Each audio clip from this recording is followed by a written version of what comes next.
자, 이제 4단원 지진파하고 지구 내부 구조 봅시다. 자, 비교적 조금 어렵습니다. 계산 문제도 좀 나오고. 자, 지진파 봅시다. 지진은 매우 많이 배웠었는데 이제 실제로 되게 좀 자세하게 배우게 될 거예요. 지진에 대해서. 자, 지진은 지구 내부에 오랫동안 축적된 탄성 에너지, 판과 판이 계속 이제 밀고 있어서 여기 이제 응력이 있어서 얘가 어느 순간 팡 폭발해 버릴 수도 있는 거고, 단층이 생길 수도 있는 거고, 또는 지하 동굴이 붕괴될 수도 있는 거고, 여러 가지 원인에 의해서 지진은 발생을 하지만, 지구 내부에 오랫동안 축적된 탄성 에너지, 보통 응력이라고 해요. 얘가 운동 에너지로 밖으로 팡 방출이 되면서 지표면이 흔들리게 되는 현상이 바로 지진에 해당이 됩니다. 대부분이 보통 이제 지층이 끊어지면서 단층 활동이 일어나는 과정에서 보통은 발생을 하게 돼요. 지층이 갑자기 딱 끊어진다든가 아니면 판이 갑자기 쑥 밀고 들어간다든가 하는 이런 현상이 일어날 때 보통 이제 발생을 하게 되고요. 화산 폭발이 함께 일어나면서 발생을 하는 화산 지진도 존재를 하고요. 그 다음에 지층이 붕괴될 때 산사태가 일어나든지 아까 방금 선생님이 얘기한 것처럼 지하 동굴이 와장창 무너지는 경우에도 보통 발생을 할 수가 있게 돼요. 그러니까 우리나라에서 발생하는 지진은 대부분 이제 판에서 발생하는 지진은 아니고 활성단층대라고 해가지고 판과 판이 움직이는 부분이 있는데 그러니까 단층대가 있는데 단층이 땅이 서로 밀어내고 있으니까 어느 순간 갑자기 빵 하고 이렇게 밀린단 말이에요. 그러면서 이때 단층이 일어나게 되면서 밑에 이제 경남도 쪽에 보면은 양산단층대라고 해서 대표적인 활성단층대가 있는데 여기서 한 번씩 밀리다 어느 순간 갑자기 확 밀리고 다시 또 계속 미는 힘이 응축이 되다가 어느 순간 확 밀리고 하면서 요때 보통 이제 지진이 발생을 하게 돼요. 보통 이제 경남 지역에 지진이 좀 많이 몰려 있는 걸 우리는 볼 수 있게 되죠. 그래서 지진이 실제로 발생한 지점은 뭐라고 불러줘요? 진원이라고 불러줘요. 진원. 지구 내부에서 지진이 실제로 발생한 지점을 진원이라고 하고, 우리는 판의 구조에서 이 세 가지를 진원의 깊이에 따라서 뭐로 나눠줬어요? 천발지진, 중발지진, 신발지진으로 나눠줬죠. 그죠?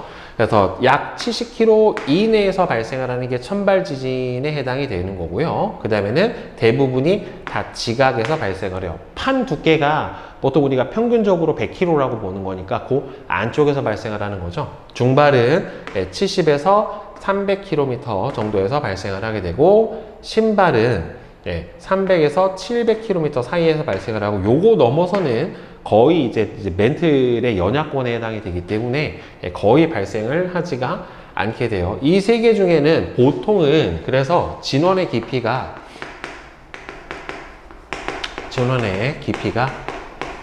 얕을수록 진원의 깊이가 얕을수록 지진의 피해가 큽니다. 지진의 피해가 크다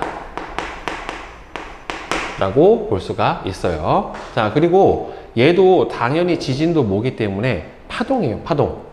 그래서 지진파가 발생을 하게 돼요. 그래서 지진파에는 여러분들 이제 알고 있는 학생들도 있고 선생님이 중학교 때부터 설명을 하는데, P파라고 하는 게 있고 S파라고 하는 게 있고 이제 두 종류의 파동이 존재를 해요. 하나는 종파, 우리 이제 물리를 한 학생들 같은 경우에는 알겠지만 진동 방향이랑 진행 방향이 나란하게 음파처럼 진동을 하는 P파라고 하는 게 존재하고, 그 다음에 진동 방향이랑 그 다음에 이 진행 방향이 수직인 이렇게 웨이브처럼 진동을 하게 되는 S파라고 하는 두 종류가 달라지게 돼요. 두 종류로 존재를 하게 되고, 그다음 표면파라고 해서 또 L파가 또 존재를 하고, 그 뒤에서 다시 설명을 하고, 그 다음에 이게 통과 가능한 매질이 P파는 고체, 액체, 기체 세 가지의 매질의 상태를 다 통과할 수가 있고요. S파는 고체만, 방금 얘기했던 L파는 지표면, 고체만 따라서 전파가 일어나게 돼요. 따라서 이 지진파의 매질에 따른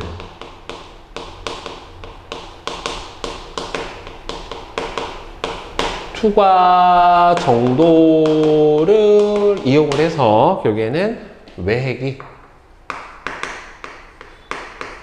액체 상태임을 밝혀냈어요. 에스파가 액체를 통과를 못하니까 여기는 액체 상태에 뭔가 있겠구나 라고 하는 거를 알아냈습니다. 자, 그리고 이제 진원에서 수직으로 올라온 지표 부분을 바로 뭐라 불러주냐면은 진앙이라고 얘기를 해줍니다. 그러면 지진은 여러분들 세기가 있고 규모가 있거든요. 그러니까 지진은 세기가 있고 규모가 있는데 보통 우리가 뭐 진도 얼마 뭐 이렇게 얘기를 하는 게 있고 규모가 있는데 규모는 지진이 발생해서 진원으로부터 방출된 에너지의 총량을 나타내는 게 규모예요. 보통 리터 규모 뭐 이렇게 얘기를 해주는데 이거는 똑같은 지진이면은 어디서 측정을 하든 규모가 다 똑같아요. 발생한 진원지를 기준으로 해서 방출된 총 에너지를 기준으로 한 거기 때문에 규모는 다 동일해요. 근데 이게 실제로는 진원지에서 이렇게 있었을 때 요 지점, 요 지점, 요 지점을 보면 어차피 파동이기 때문에 중간중간에 파동이 다 퍼져나간단 말이에요. 그러니까 빛도 여러분들 뭐 이제 지학에서 앞에서 보면은 광도가 거리의 제곱의 반비례해서 줄잖아요. 그러니까 파동이 갖고 있는 에너지가 멀어지면 멀어질수록 약해지니까 실제로 진원지에서 멀면 멀수록 어떻게 돼요? 지진의 에너지가 거의 많이 분산이 돼버려 도달을 안 하기 때문에 실제로 이제 느끼는 체감적인 지진의 세기는 진원지에서 멀수록 약해진단 말이에요. 그게 이제 진도예요.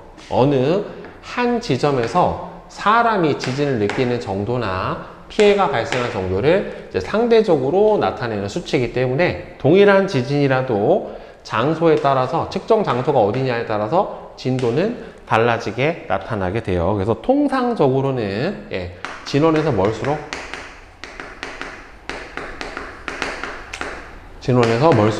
어떻다? 진도가 작아요.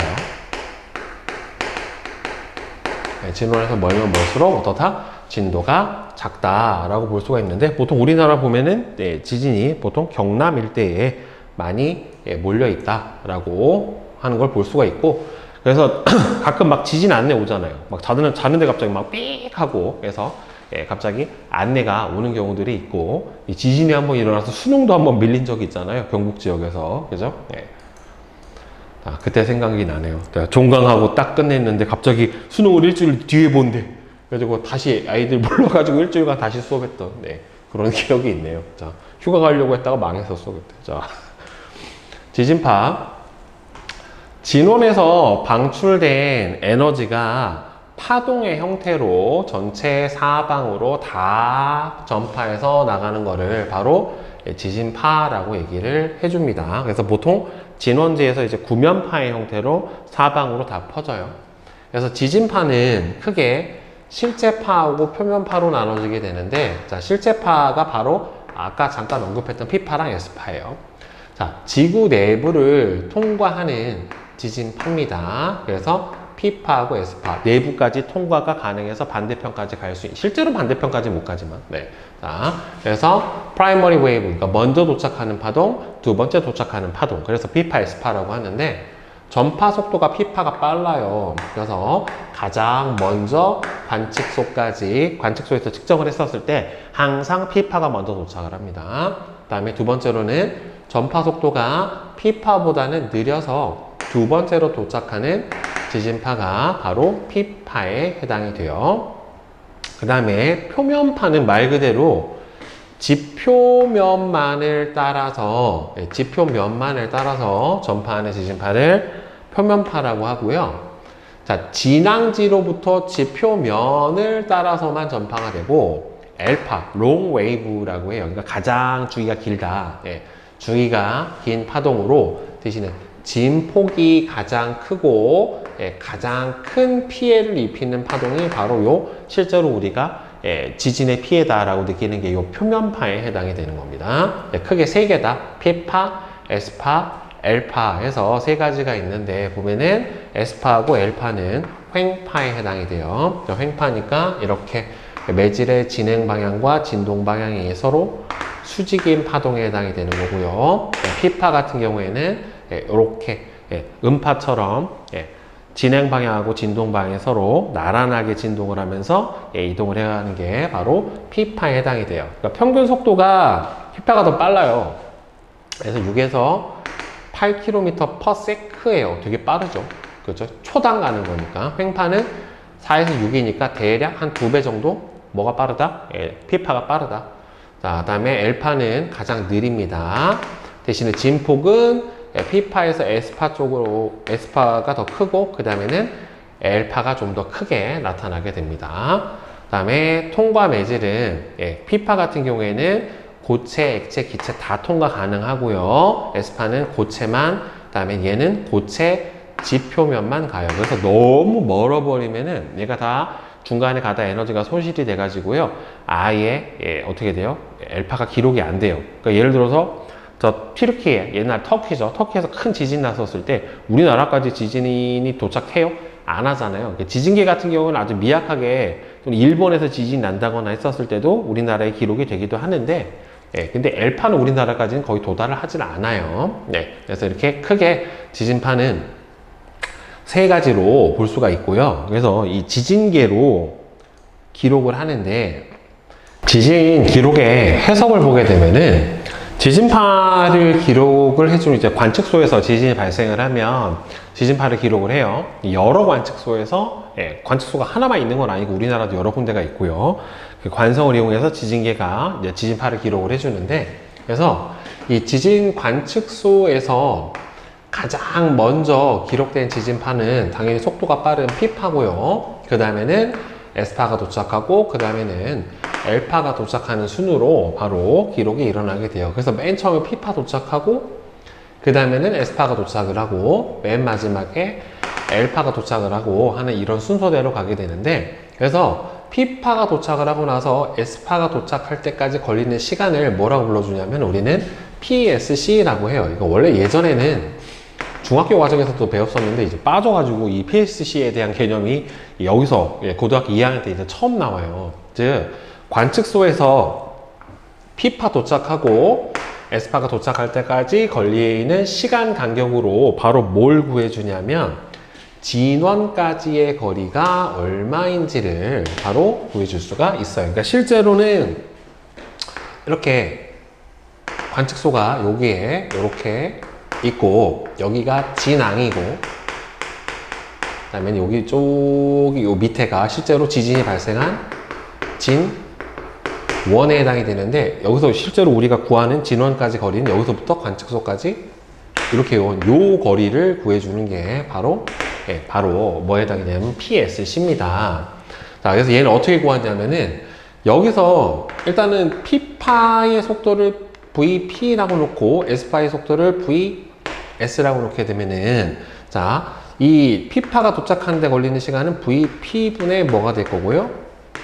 D가 될 거고 S파가 도착할 때 걸리는 시간은 VS분의 D가 될 거예요. 그럼 이 시간을 TS, 요 시간을 TP라고 하면 두 개 중에 누가 더 길어요? S파가 속도가 느리니까 S파가 도달할 때까지 걸리는 시간이 더 길게 걸릴 거란 말이에요. 따라서 요 둘의 차이예요. 그러니까 TS와 TP의 차이가 우리가 바로 뭐라고 불러주는 거다? PS C라고 불러주게 되는 겁니다. 그래서 PSC를 이용을 해서 S파의 속도로 진원까지 거리를 나눈 값에서 P파의 속도로 진원까지 거리 나눈 값을 빼주면 이거를 D에 관해서 바꿔주면은 식이 어차피 P파의 속도가 더 빠르니까 VP-VS분의 VP 곱하기 VS 여기다가 PSC 보통 초예요. 초.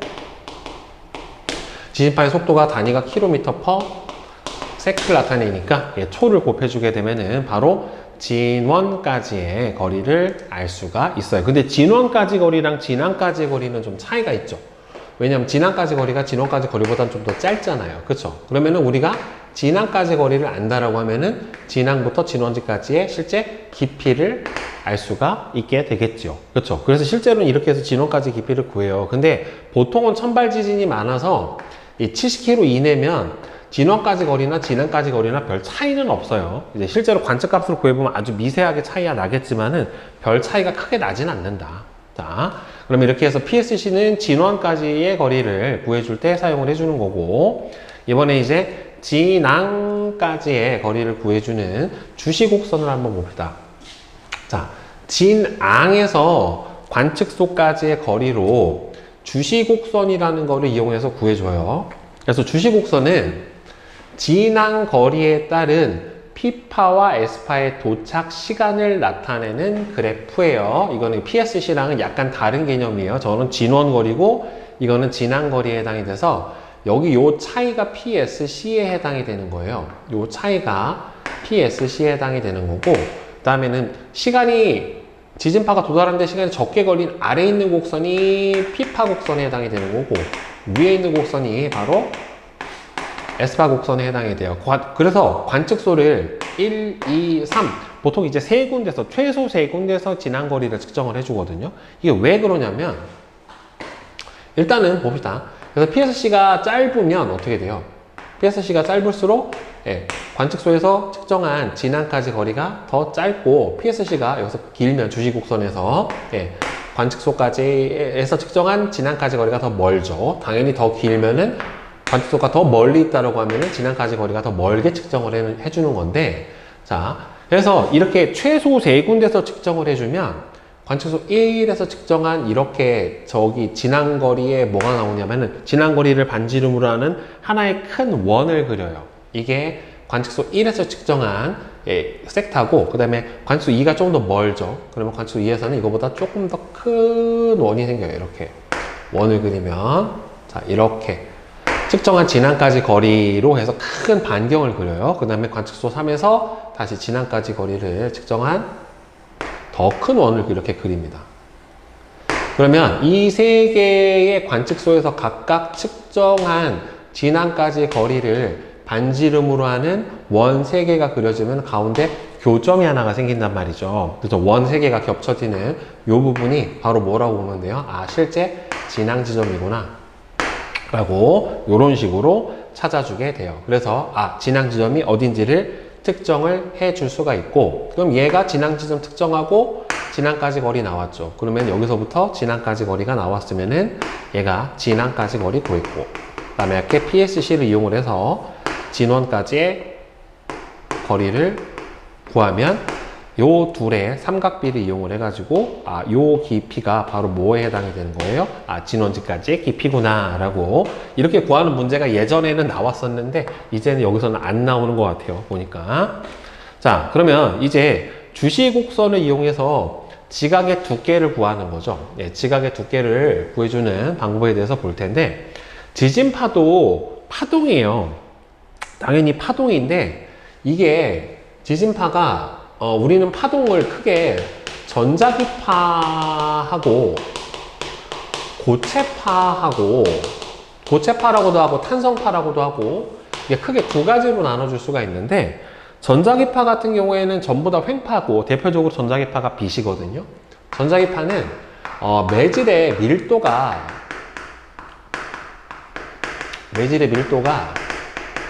작을수록 파동의 속력이 빨라요. 파동의 속력이 빠르고요. 자, 그 다음에 고체파 같은 경우에는 지진파나 음파 같이 고체파 같은 경우에는 매질의 밀도가 클수록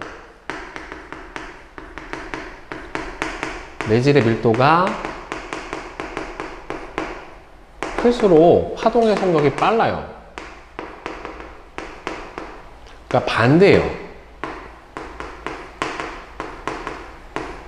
그래서 보통 이 전자기파 같은 빛 같은 경우에는 어디서 제일 빠르냐면 진공 상태에서 제일 빠르고요. 그 다음에는 기체, 액체, 투명한 고체 일부, 이런 순으로 파동의 속도가 결정이 되는데, 이 고체파에 해당하는 음파나 지진파 같은 경우에는 고체에서 제일 빠르고, 그 다음에는 액체, 기체 순이 돼요. 보통 이 매질이 반드시 있어야지 전달이 되는 파동 같은 경우에는, 매질 없으면 아예 전달이 안 됩니다. 그리고 매질의 밀도가 크면 클수록 파동의 속력이 빨라요. 그러니까 여기서는 소한 매질이 속도가 빠르지만 여기서는 밀한 매질이 속도가 빠르다란 말이에요. 그래서 지진파는 매질의 성질에 따라서 속도가 변하는데 이 매질의 성질은 상태가 될 수도 있고 그 다음에는 매질의 이제 밀도가 될 수가 있어요. 밀도.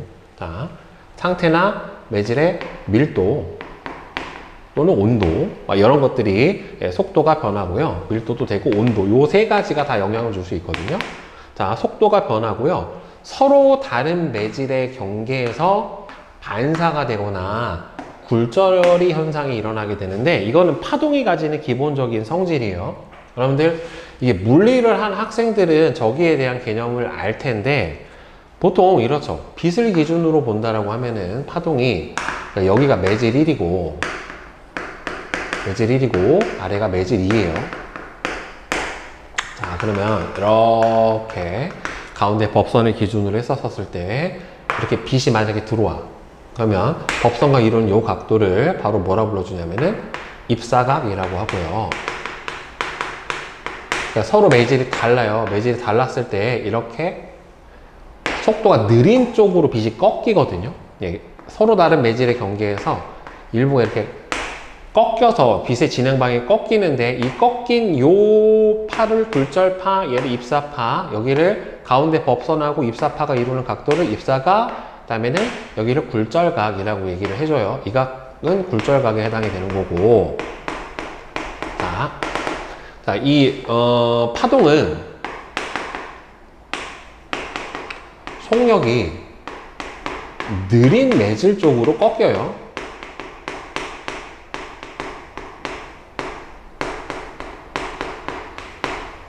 무조건 속력이 느린 매질 쪽으로 꺾여요. 그러니까 만약에 매질이 똑같았으면 그냥 직진했었을 텐데 매질 1보다 매질 2가 속도가 느린 거야. 그러니까 여기서 V1의 속도가 V2의 속도보다 빠르니까 느린 아래쪽의 매질로 꺾이는 거예요. 이렇게. 그리고 일부는 여기서 이렇게 반사도 됩니다. 그리고 반사의 법칙에 의해서 입사각하고 반사각의 크기는 항상 같을 수밖에는 없어요. 이게 파동이 가지고 있는 기본적인 성질이고, 그러면 얘를 거꾸로 빛을 진행을 시켜보면은 어떻게도 나올 수 있냐면, 자, 이 상태에서 자, 이제 속도가 느린 매질에서 그러니까 거꾸로 지나는 거야. 요 상태 똑같이 가는 거예요. 매질 2에서 매질 1로. 아까는 이렇게 들어왔지. 그럼 이번에 이렇게 거꾸로 들어가는 거예요. 매질 2에서 매질 1로 만약에 이렇게 빛이 진행을 하면은 느린 게 아래쪽이니까 빛이 진행하다 아래쪽으로 꺾여요. 그럼 얘가 어떻게 되냐면 이렇게 꺾여 버릴 거예요. 따라서 아까는 입사각보다 굴절각이 작았죠. 그러니까 입사각이 컸는데 이번에는 입사각의 크기보다는 누가 더 커요? 굴절각의 크기가 더 커요. 그러면 입사각이 커지면 굴절각도 따라서 커지거든요. 그럼 얘를 좀 키우면 얘가 좀 더 커져요. 그러다가 어느 순간 여기서 입사각의 크기가 조금 더 커지면 얘가 어떻게 되냐면은 이 경계면을 따라 이렇게 돼요. 즉 굴절각의 크기가 몇 도가 되냐면은 90도가 되는데, 이때 즉 굴절각을 90도로 만들어주는 입사각의 크기를 바로 뭐라 불러주냐면은 임계각이라고 해요. 그럼 뭐에 대해서 임계각이냐면, 자, 굴절각이 90도가 되게 되는 입사각인데, 근데 이 임계각이 되려면 반드시 속도가 무슨 매질에서 무슨 매질로 갈 수밖에 없냐면, 속도가, 지진파의 속도가 느린 매질에서 빠른 매질로 진행을 하는 경우에만 이게 가능해요.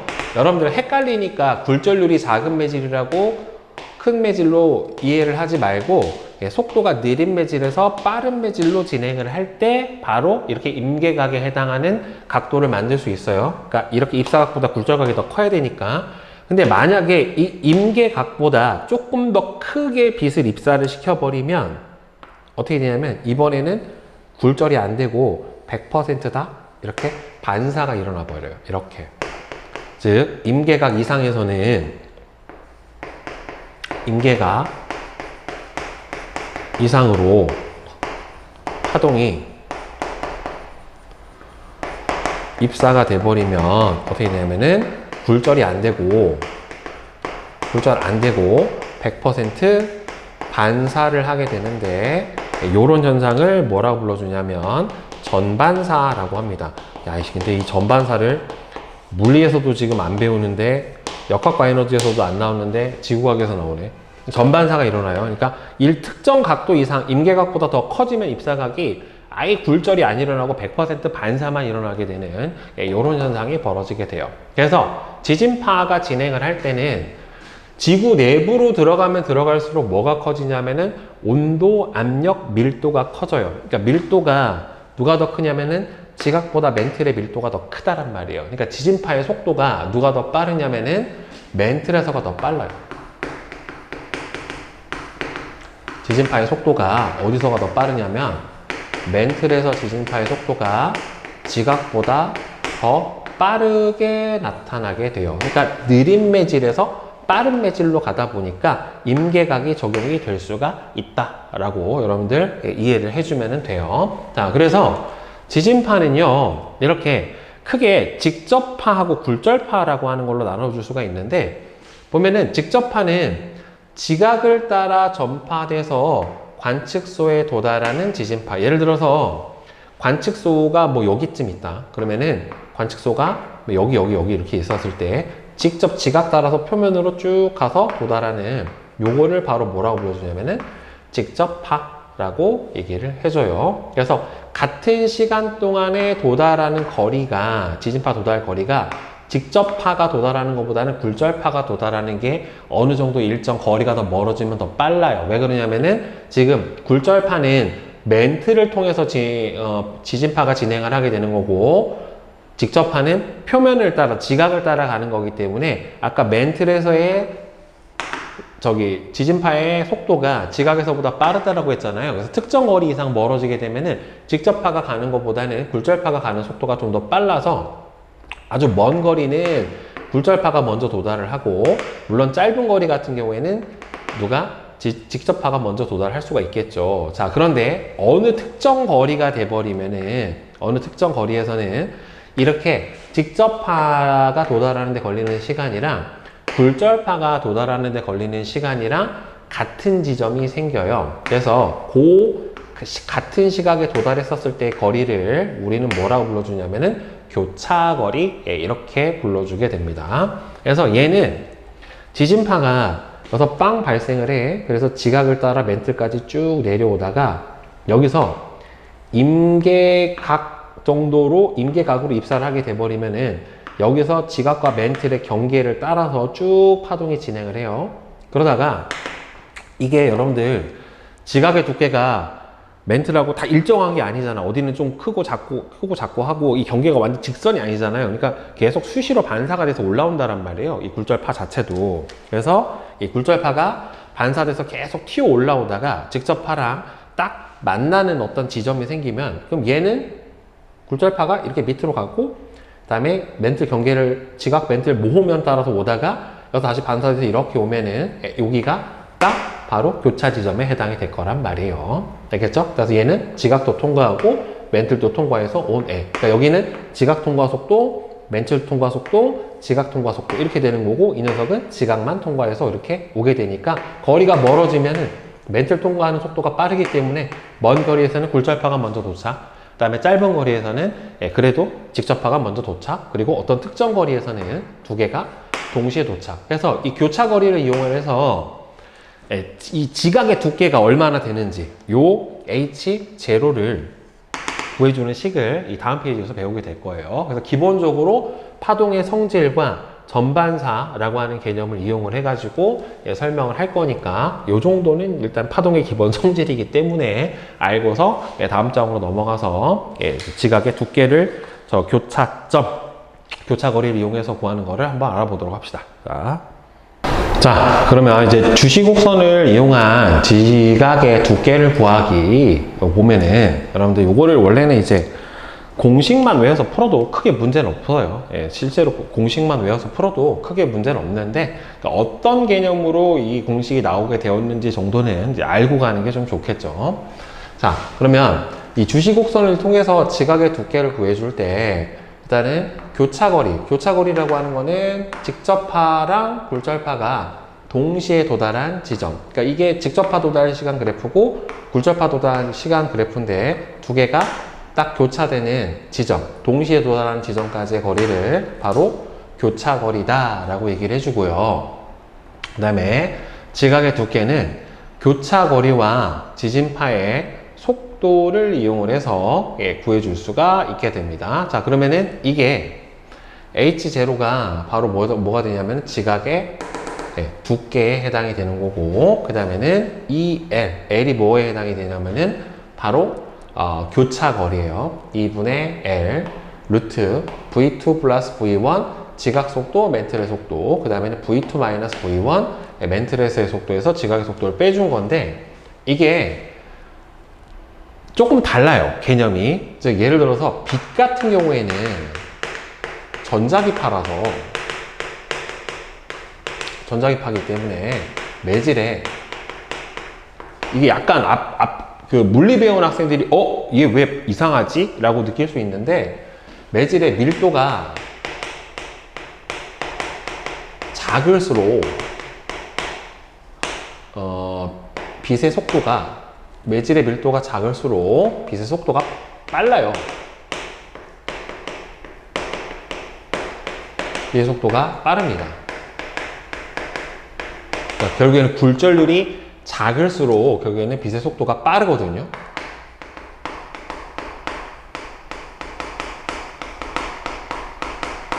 굴절률이 작을수록 빠른데, 이 빛 같은 경우에는, 지진파 같은 경우에는, 지진파는 탄성파예요. 또는 고체파라고도 하거든요. 탄성파 또는 고체파. 얘는 매질이 없으면 전달이 안 돼요. 반드시 매질이 있어야 돼가지고, 얘는 매질의 밀도가 클수록, 고체인 경우에, 고체 상태에서 매질의 밀도가 클수록, 또는 이 지진파의 속도가 빠릅니다.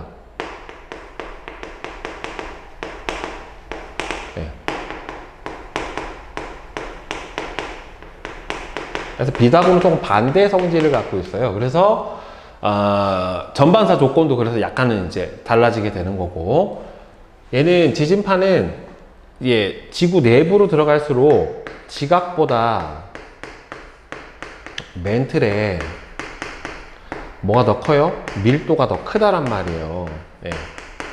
지구 내부로 들어가면 들어갈수록 온도, 압력, 밀도가 다 커지기 때문에 멘틀의 밀도가 지각보다는 더 크고, 따라서 멘틀에서 지진파의 속도가 지각에서보다는 더 빨라요. 그래서 두 개, V2 플러스 V1분의 V2 마이너스 V1인데 멘틀에서 피파 속도예요. 그래서 V1에 빼주고 두 개를 더해준 값으로 바로 이게 지각의 두께, 이게 뭐가 되는 거냐면 교차거리, 이렇게 해줍니다. 그러면 이게 어떻게 나온 거냐면, 여기서 식에서 지각의 두께를 D라고 치고요. 그 다음에는 여기가 바로 교차 지점에 해당이 되는 거예요. 여기서 굴절파하고 직접파가 직접 도달하게 되는 건데, 그럼 얘는 쭉 이렇게 오면은 여기서 지각에서의 지진파의 속도는 P파의 속도가 V1에 해당이 되고, 거리가 얼만큼 왔어요? 지금 L만큼 왔다는 말이에요. 그럼 여기까지 도착하는 데 걸리는 시간을 T1이라고 치면, T1은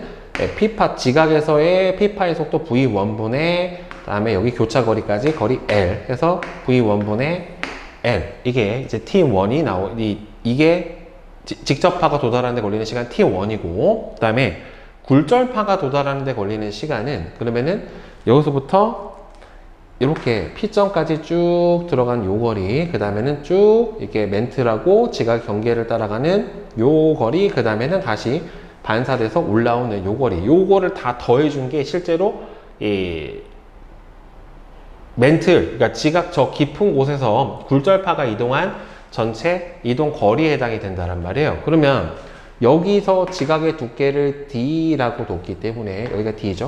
그럼 여기를 세타라고 치고, 여기가 전반사가 일어난 임계각도 세타에 해당이 되는 거예요. 여기가. 그러면은 D, 그럼 여기는 뭐가 돼요? 밑변이고 여기가 높이니까 D 탄젠트 세타고, 그다음에 요 대각선의 길이는 뭐가 되겠어요? 코사인 세타분의 D가 해당이 된단 말이에요. 그 빗변분의 높이가 바로 뭐에 해당이 되는 거니까? 빗변분의 밑변이 코사인 세타에 해당이 되는 거니까. 그래서 여기가 코사인 세타 D, 그 다음에 여기도 코사인 세타 D, 여기는 D 탄젠트 세타, 여기는 D 탄젠트 세타. 그럼 요 거리는 결국엔 뭐가 되겠어요? 이 거리는 전체 L에서 요 거리가 ED 탄젠트 세타니까, 그래서 L-ED 탄젠트 세타가 요 거리가 되겠죠. 그러면은 요거의 2배에다가 이 거리 값을 더해준 게 전체 굴절파가 이동한 총 거리에 해당이 되는 거예요. 그래서 여기서는 아직 뭘 간 게 아니기 때문에 멘틀로 이동을 한 게 아니라 지각을 따라갔기 때문에 V1분의 코사인 세타분의 D, 이게 여기까지 지각에서 P파가 이동하는데 걸리는 시간에 실제로 2배를 해줘야 되겠지. 그렇죠? 이것까지 한 번 더 더해주니까 2배 더하기, 여기서는 멘트를 따라서 이동한 요 시간 V2분의 L-ED 탄젠트 세타 값이에요. 그럼 이거를 더해준 게 전체 T2고, 그럼 식을 정리를 해주면은 요렇게 나온단 말이에요.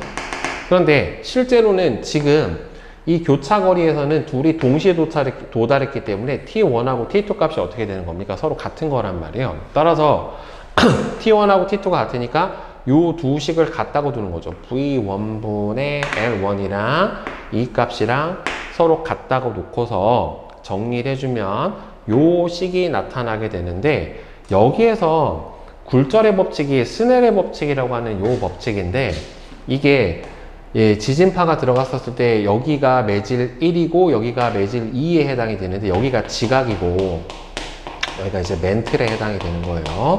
그래서 어떤 특정 각도로 이렇게 들어가게 되면은 지금 여기에서 이 세타가 임계각이고, 그럼 여기가 굴절각이 몇 도가 나와요? 90도. 이렇게 나타나게 되는 이 상태를 지금 나타내 준 거고, 원래 스넬의 법칙이 매질 1에서 2로 진행을 할 때 여기서 속도가 V1, V2가 나왔잖아요. 그러면은 사인 R분의 사인 세타, 즉 굴절각의 사인 값에 대한 입사각의 사인 값의 비율은 뭐가 되냐면은 V2분의 V1 이렇게 구해줄 수가 있어요. 또는 원래는 파장 람다 2분의 람다 1 이렇게 해서 구해줄 수가 있는데, 이것까지는 여기서는 사용할 필요는 없고 요것만 갖다가 사용을 해주는 겁니다. 그래서 저 굴절의 법칙을 이용을 하고, 여기에서는 임계각이기 때문에 사인 R 값이 몇 도예요?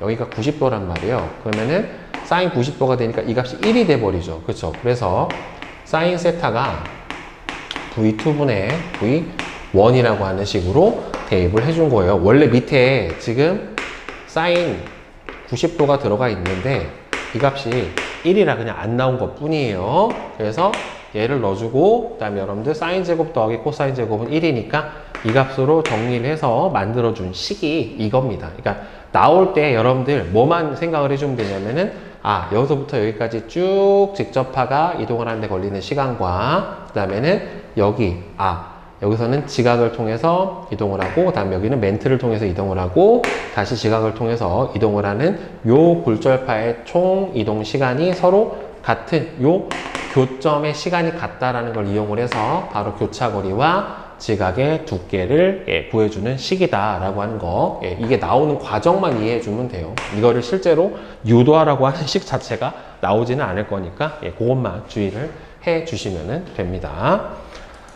자, 물리 안 하고 이해를 하려면 조금 힘들 수도 있기는 한데, 그래도 일단은 한번 봅시다. 자, 그러면 개념 확인 문제 한번 봅시다. 자, 1번 지진에 대한 설명으로 옳은 것과 옳지 않은 것을 골라주면은 OXOO예요. OXOO. 자, 지진을 일으키는 에너지는 태양 복사 에너지가 아니라 지구 내부 에너지에 해당이 되겠죠. 자, 그 다음에 2번. 자, 그림은 어느 관측소에 지진을 기록을 했어요. 맨 처음 도착한 기억이 뭐예요? P파. 그 다음에 두 번째 도착한 니은이 S파. 그 다음에 맨 마지막에 도착한 게 L파. 이렇게 되는 거고, 자, PSC는 자, P파 도착하고 나서 S파가 도착할 때까지 걸리는 시간에 해당이 되는 거니까, 여기서 PSC는 얼마에 해당이 되겠어요? 30초. 이렇게 해당이 되겠죠. 자, 다음에 3번. 그림은 주시곡선을 나타낸 거래요. 자, A부터 D에 알맞은 말을 쓰세요. 자, A. 그러면은 도달하는 데 시간이 더 오래 걸린 게 A잖아요. 그렇죠? 얘가 더 오래 걸렸고 B가 조금 걸렸으니까 A는 S파에 해당이 되는 거고 B는 P파에 해당이 되겠죠.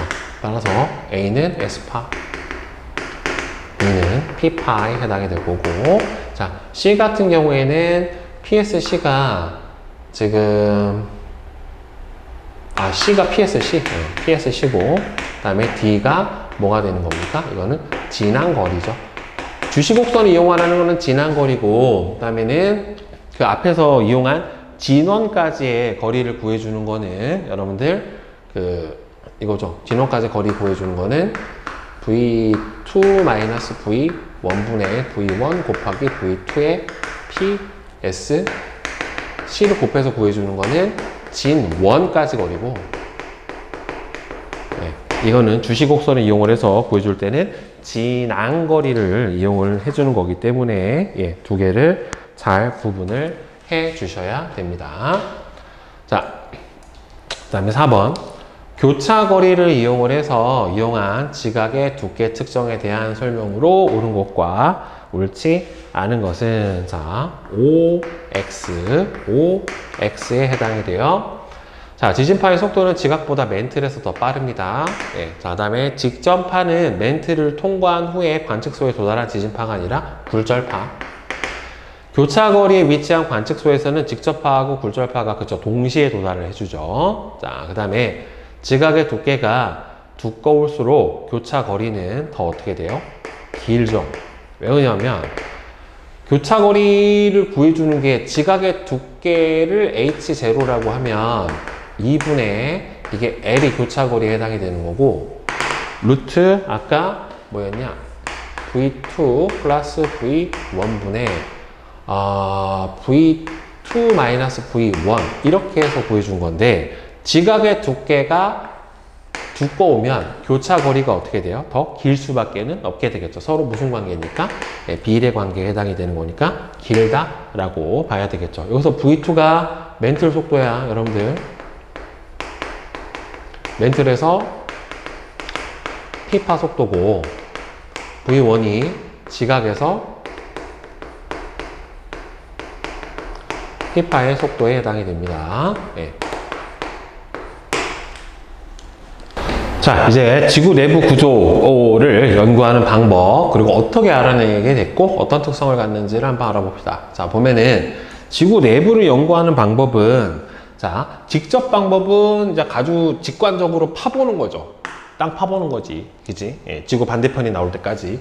그래서 파거나 아니면은 화산 분출물 등을 연구를 해주면 최소한 멘틀 정도에 있는 어떤 물질이 뭔지 정도는 알 수가 있을 거예요. 그죠? 그래서 지금 시추로 일본 같은 경우에는 좀 이 지각 두께가 얇은 해양 지각은 파서 멘틀 정도까지는 파봤대요. 근데 더 깊이는 팔 수가 없죠. 그죠? 팠다가 어떻게 될지 아무도 알 수 없으니까. 자, 그래서 시추나 화산 분출물 등을 연구를 하는 방법, 그 다음에 간접적인 방법으로는 여러분들 많이 알고 있는 지진파의 연구 방법, 그 다음에 운석. 운석은 왜 지구에 있는 것도 아니고 외부에 있는 건데, 어차피 태양계에 있는 운석들은 지구 형성 초기 단계의 물질들이 태양계에 있기 때문에 외부에서 오는 어떤 철질 운석이라든가 이런 거를 보면은 지구 내부 구성 물질도 무엇인지에 대한 예측이 가능한 거죠. 왜냐하면 처음에 지구가 수많은 미행성들이 와서 충돌해서 만들어졌잖아요. 그 다음에 고온, 고압 조건들의 실험을 통해서 바로 지구 내부 구조를 알아볼 수 있는데, 이 중에서는 지진파 연구가 가장 효과적인 연구 방법에 해당이 돼요. 그래서 지구 내부의 층상 구조를 보게 되면은 지진파의 속도가 조금씩 달라집니다. 지구 내부에는 지진파의 속도가 급격히 달라지는 불연속면이 3개가 존재해요. 3개가 존재한다는 소리는 어떤 경계면이 3개라는 소리예요. 결국에는 경계면이 3가지라는 거고, 그럼 경계면이 3가지라고 하는 거는 결국에는 4개의 성층 구조를 가지고 있다. 층상 구조죠. 이렇게 우리가 생각을 해볼 수가 있게 되는 거죠. 따라서 맨 처음에 지각, 그 다음에는 멘틀, 외핵, 뇌핵에 해당이 되는데 맨 처음에 그러니까 연속이 아니라 불연속이라는 소리는 갑자기 지진파 속도가 변하는 거예요. 빨라지든지 느려지든지 하는 속도 변화를 나타내게 되는데 일단 첫 번째 나오는 게 여러분들 다 알고 있는 모호르비치치라고 하는 사람이 발견한 모호면이라고 하는 지각과 멘틀의 경계면에 해당이 됩니다. 그래서 지각과 멘틀을 구분하는 불연속 면인데 모호르비치치가 지진 기록계를 분석을 해서 갑자기 지진파의 속도가 빨라지는 지점을 발견을 한 거예요. 그래서 해양에서는 깊이 약 5km 부근, 대륙에서는 40km 부근에 바로 모호면이 분자하면은 여기를 기준으로부터 뭐가 있는 거예요? 멘틀이 존재를 하게 되는 거죠. 그 다음에는 구텐베르크면이에요. 구텐베르크면은 조금 더 극적이죠. 멘틀에서 외곽으로 가는 경계가 구텐베르크면에 해당이 돼요. 한 2,900km 정도 되는데 멘틀하고 외곽을 구분하는 불연속 면에 해당이 되고 구텐베르크가 발견을 했습니다. 갑자기 느려져요. 여기서는 지진파의 속도가 갑자기 빨라지고 그 다음에 구텐베르크 면에서는 갑자기 느려지고 레만면은 외핵과 외핵을 구분하는 면이고 여기서는 빨라집니다. 그러니까 구텐베르크 면만 속도가 느려져요. 왜냐하면은 외핵이 액체 상태로 돼 있기 때문에 액체 상태를 통과하려다가 갑자기 이제 속도가 느려지게 되는 그런 경계를 보이게 되는 거죠.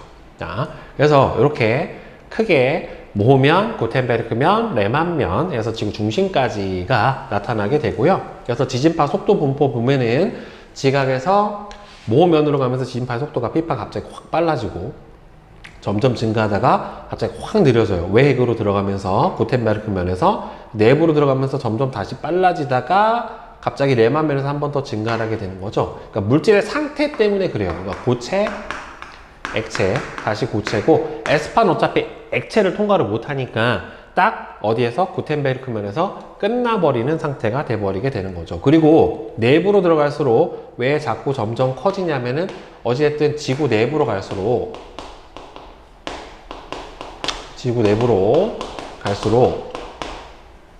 온도와 밀도가 증가하기 때문에 이런 이유로 인해서 이런 전차로 뭐가 발생을 하게 되는 거다? 지진파의 속도가 좀 더 빨라지게 되는 결과치가 나타나게 돼요. 자, 그래서 지진파가 전파되는 경로랑 여러분들 암영대라고 해서 지진파가 도달하지 않는 지역이 생겨요.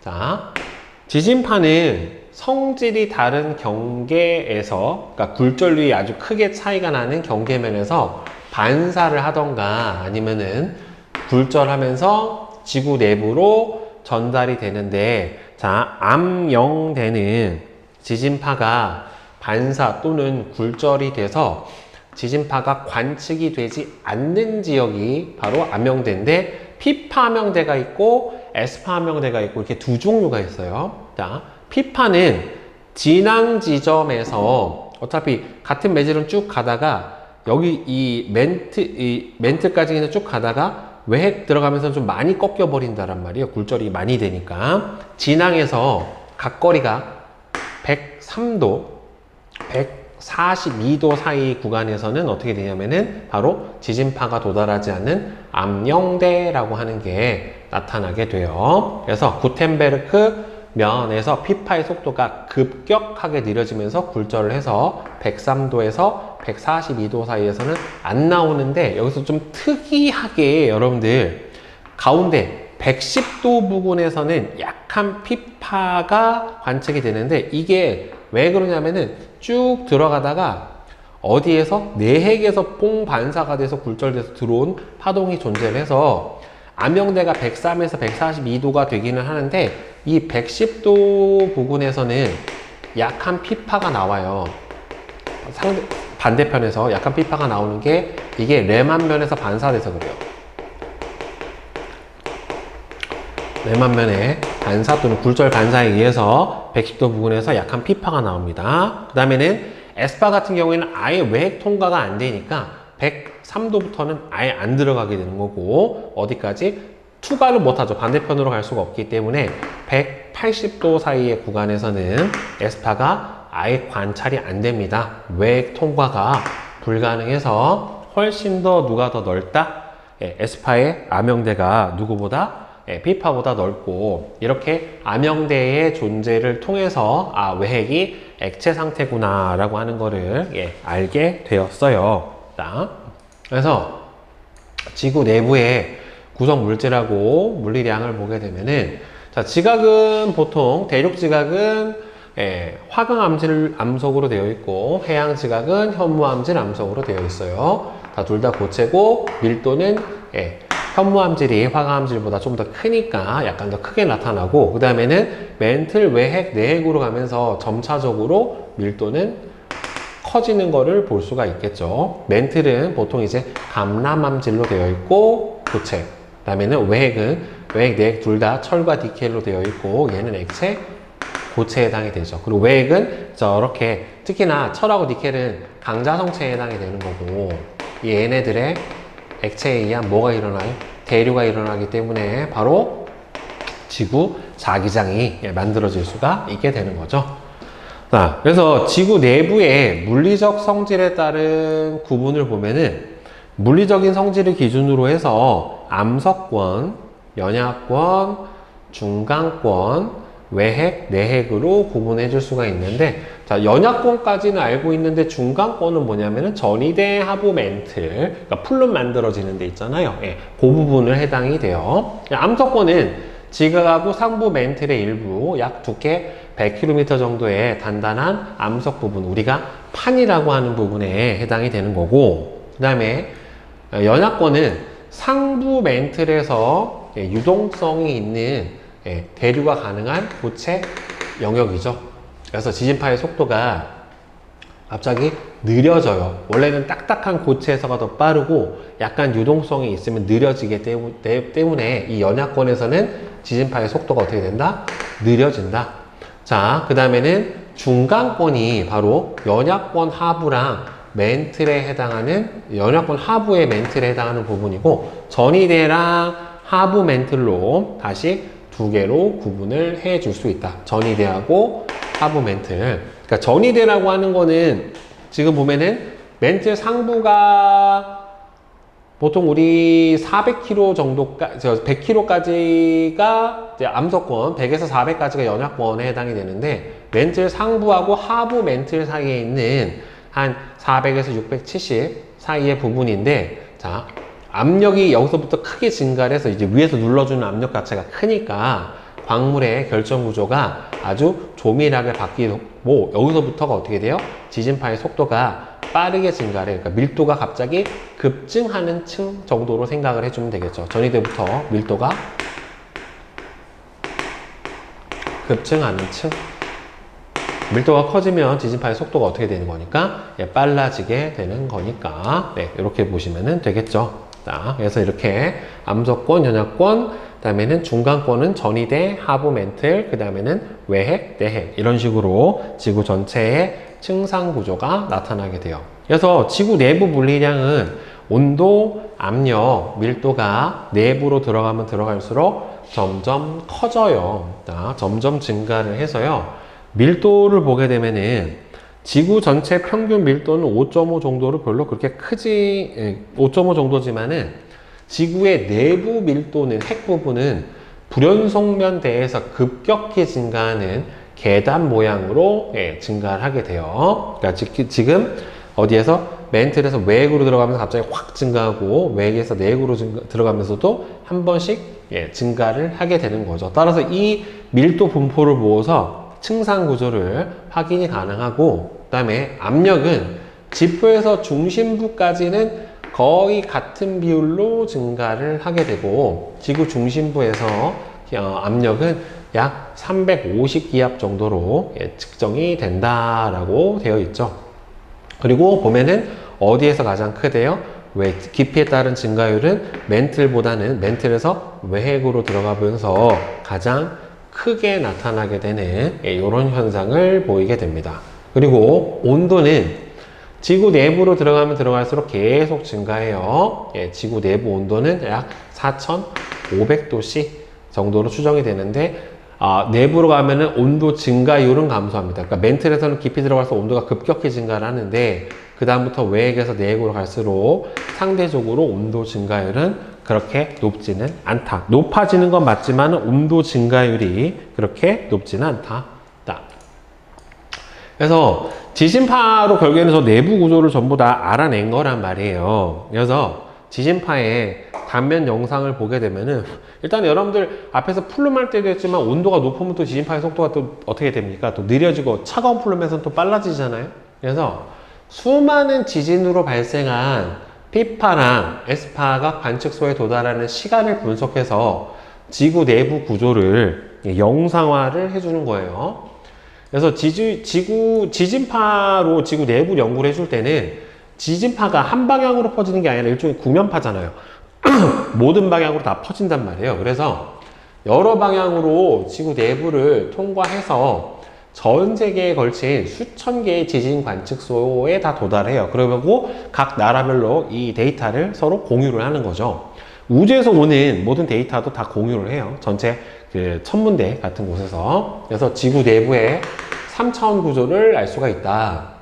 그래서 지구 내부에서는 온도가 높고 밀도가 낮은 영역은 상대적으로 지진파의 속도가 느리고 온도가 낮고 밀도가 높은 영역은 상대적으로 지진파의 속도가 어떻다? 빠르다라고 볼 수가 있겠죠. 그래서 뭐 차가운 플룸, 뜨거운 플룸 아까도 얘기했지만 있는 지역은 조금 상대적으로 차가운 플룸은 빠르고 뜨거운 플룸은 느리고 그랬었잖아요. 그렇죠? 그래서 지금 서해 해력 밑에 위치한 연약권의 부포를 알아낸다던가 아니면 대륙 하부에 차가운 물질이 분포한다 또는 해양 분지에 뜨거운 물질이 분포를 한다라고 하는 이런 내용. 그래서 지각의 연료량을 측정을 해서 어느 부분에서 마그마가 움직이고 있고 또는 멘틀 대류가 상승하고 또 플룸이 상승하고 하강하고 하는 것들을 이런 걸 통해서 알게 된 거예요. 그래서 이 플룸 이론은 전 단원에서도 했지만 차가운 플룸하고 뜨거운 플룸을 보게 되면은 지진파 단면 연상을 분석을 해서 멘틀 내부 플룸도 확인을 하고 섭입대 화산재 아래에 있는 열점의 크기, 플룸의 분포에 대한 정보를 얻을 수 있었죠. 그래서 섭입대에서는 보통 어떻게 돼요? 온도가 낮으니까 차가운 플룸이 형성이 되고 그 다음에는 열점이나 아니면은 해령 같은 곳에서는 뜨거운 플룸이 상승하고 있는 거를 우리가 확인을 해 줄 수가 있게 되는 거죠. 결국에는. 그죠? 그래서 동아프리카 열곡대 이런 부분 이제 뜨거운 플룸에 해당이 되는 거죠. 결국에. 그죠? 그래서 지구 내부 구조를 알 수 있는 것과 더불어 이런 식으로 온도 분포, 지각 연료량의 분포, 그 다음에 어느 부분에서 멘틀 대류가 상승하고 하강하는지, 그 다음에는 어느 부분에서 또 화산이나 또는 새로 지각이 만들어질 수 있는지를 이런 지진파를 통해서 알아낼 수가 있게 됩니다. 자, 그러면 개념 확인 문제를 한번 풀어봅시다. 자, 1번. 지구의 층상 구조에 대한 설명으로 옳은 것과 옳지 않은 것은 OOX5예요. 자, 피파의 3번, 피파의 속도는 모호로비치 불연속보다 구텐베르크 불연속 면에서 변이 폭이 더 작다. 구텐베르크 불연속 면에서 변화폭이 제일 커요. 왜냐하면 이때 뭐가 변하기 때문에 물질의 상태가 변하기 때문에, 즉 고체에서 액체로 가는 상태 변화가 일어나서 실제로 지진파의 속도의 변화는 구텐베르크 면에서 가장 크게 나타납니다. 자, 그다음 2번.